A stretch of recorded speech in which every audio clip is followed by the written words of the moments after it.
दोस्तों, नूह अलैहिस्सलाम अल्लाह पाक के चंद जलीलुल कद्र पैगंबरों में से एक थे। अल्लाह ने इन्हें अपनी मुशरिक कौम की हिदायत के लिए मबूस फरमाया, जो कि शिर्क करते थे, अल्लाह के अलावा बुतों को पूजते थे और हर तरह की बुराइयों में मुलव्वस थे। हज़रत नूह अलैहिस्सलाम ने 950 साल तक अपनी कौम की तबलीग की और इन्हें हिदायत पर लाने की पूरी कोशिश की कि वो सिर्फ एक खुदा पर ईमान लाएं और सिर्फ इसी की प्रस्तिश करें, क्योंकि वही एक खुदा है जो तमाम जहानों का पालने वाला है। मगर इनकी तमाम कोशिशों के बावजूद इनकी कौम ईमान न लाई, हत्ता कि आपका अपना बेटा भी आप पर ईमान न लाया। सिर्फ चंद मुट्ठी भर लोग आप पर ईमान लाए, जिनकी तादाद 80 या 90 के करीब थी, और ये सब लोग कमज़ोर और आम तबका के लोग थे, क्योंकि मालदार और बड़ी हैसियत के लोग नूह अलैहिस्सलाम का मजाक उड़ाया करते थे और इनके खिलाफ चालें चला करते थे। जब इतना अरसा तबलीग करने के बावजूद भी कोई खातिर खा लोग ईमान ना लाए, तो हज़रत नूह अलैहिस्सलाम ने तंग आकर अल्लाह पाक को मदद के लिए पुकारा। इसके जवाब में अल्लाह पाक ने नूह अलैहिस्सलाम को एक बड़ी कश्ती बनाने का हुक्म दिया। नूह अलैहिस्सलाम चौंका बढ़ई नहीं थे और ना ही जानते थे कि कश्ती को कैसे बनाना है, लिहाजा अल्लाह पाक ने इन्हें वही के ज़रिए कश्ती तैयार करने का तरीका समझाया। दोस्तों, नूह अलैहिस्सलाम एक पहाड़ पर रहते थे जिसके इर्द गिर्द ज़्यादा दरख्त नहीं थे और ना ही वहाँ पर पानी मौजूद था। लिहाजा उन्होंने सबसे पहले दरख्त उगाए, फिर इनको काट कर पहाड़ पर ही कश्ती तैयार करते रहे।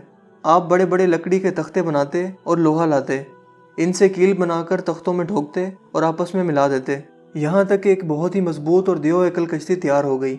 आपने इस कश्ती को 100 साल के अरसा में तैयार किया। अल्लाह पाक ने कुरान करीम में इस कश्ती से मुतल्लिक इरशाद फरमाया, और हमने नूह को इस कश्ती में सवार किया जो तख्तों और कीलों से बनी हुई थी।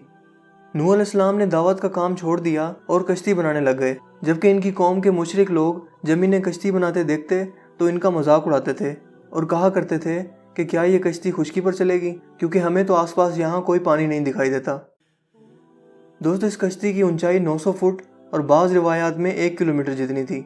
इसकी ऊंचाई 90 फुट थी, जबकि ये आम कश्तियों की तरह ऊपर से खुली हुई नहीं थी, बल्कि इसे ऊपर से भी ढका गया था और बंद किया गया था ताकि बारिश से कोई नुकसान ना हो सके। इस कश्ती में 3 दर्जे बनाए गए थे और हर एक में एक दरवाज़ा था। अल्लाह पाक ने इस पूरी मुशरिक कौम को सैलाब के ज़रिए से हलाक करना था, लिहाजा इस सैलाब के आने की खबर के लिए एक तनूर के उबलने की निशानी हज़रत नूह अलैहिस्सलाम को अल्लाह की तरफ से बताई गई, ताकि हज़रत नूह अलैहिस्सलाम इस निशानी को देखकर फ़ौरन समझ जाएं और कश्ती पर तमाम जानवरों और अपने ईमान लाने वालों के साथ सवार हो जाएं। यहाँ तक कि अल्लाह का हुक्म आन पहुँचा और तनूर उबलने लगा, जैसे कि कुरान करीम में इरशाद होता है, और हमने कहा कि इस कश्ती में हर तरह के जोड़े सवार कर लें और घर के लोगों को भी इसमें सवार कर लें, सिवाय उनके जिन पर पहले से बात पड़ चुकी है, और सब ईमान वालों को भी सवार कर लें, जो कि तकरीबन 80 लोग थे।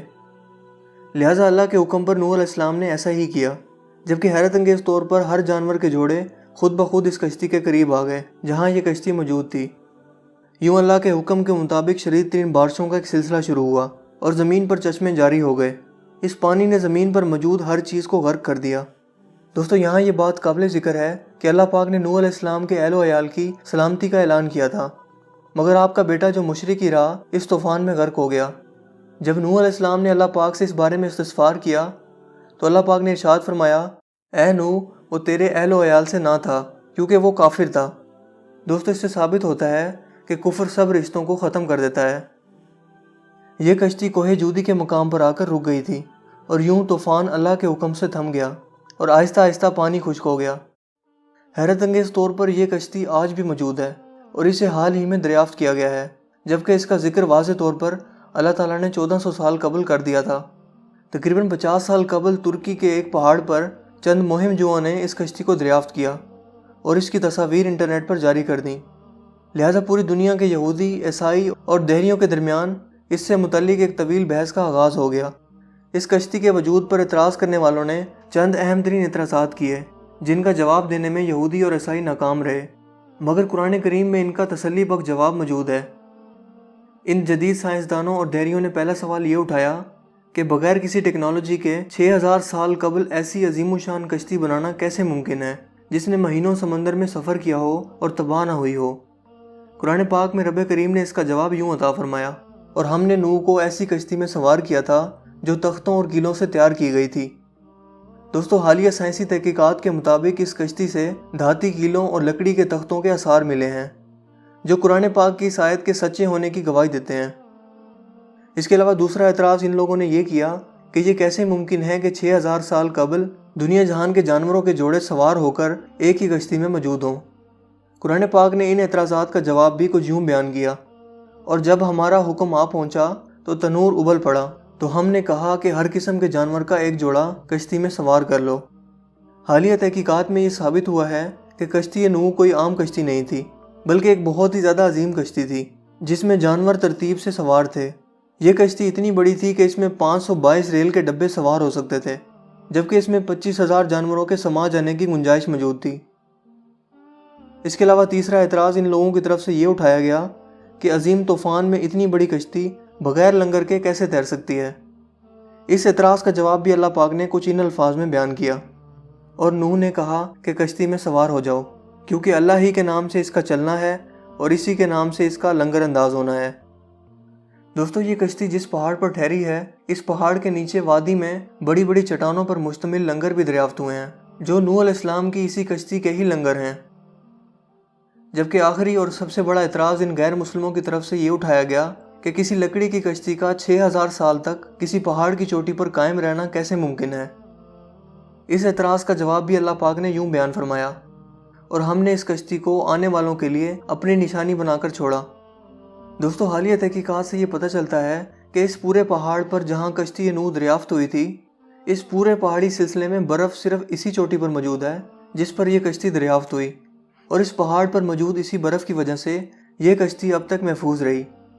اس طرح ان اعتراضات کے بعد ان غیر مسلموں کے پاس کوئی اعتراض باقی نہیں رہ جاتا کہ وہ اللہ پاک کی نشانیوں اور قرآن پاک کی سچی کتاب ہونے کی تردید کریں۔ مگر دوستو، پھر بھی اللہ تعالیٰ نے ان کے دلوں پر مہر لگا دی ہے، اور یہ سب کچھ جان کر بھی ایمان نہیں لاتے اور اپنے کفر پر قائم ہیں، جبکہ ہم بحیثیت انسان ان کی ہدایت کے لیے بس دعا ہی کر سکتے ہیں۔ دعا ہے کہ اللہ تعالیٰ ان کے عقل کے پردوں کو دور فرمائے اور انہیں حق اور سچ کو پہچاننے کی توفیق عطا فرمائے۔ دوستو، مجھے امید ہے کہ آج کی ہماری یہ ویڈیو آپ کو کافی انفارمیٹیو لگی ہوگی اور پسند آئی ہوگی۔ اگر ویڈیو آپ کو اچھا لگا ہو تو اسے لائک کیجیے اور دوستوں کے ساتھ شیئر کیجیے۔ مزید اس طرح کی ویڈیوز کے لیے آپ ہمارے چینل کو ضرور سبسکرائب کیجیے۔ چینل کو سبسکرائب کرنے کے بعد بیل کے آئیکن پر بھی ضرور کلک کیجیے تاکہ ہر نئی آنے والی ویڈیو کا نوٹیفیکیشن آپ کو سب سے پہلے مل سکے۔ میرا نام ہے اسیب شفقت اور آپ دیکھ رہے ہیں اسی ٹی وی۔ میں ملوں گا آپ سے ایک نئی انٹرسٹنگ ویڈیو میں، تب تک کے لیے اپنا بہت سا خیال رکھیے گا۔ Thanks for watching. اللہ حافظ۔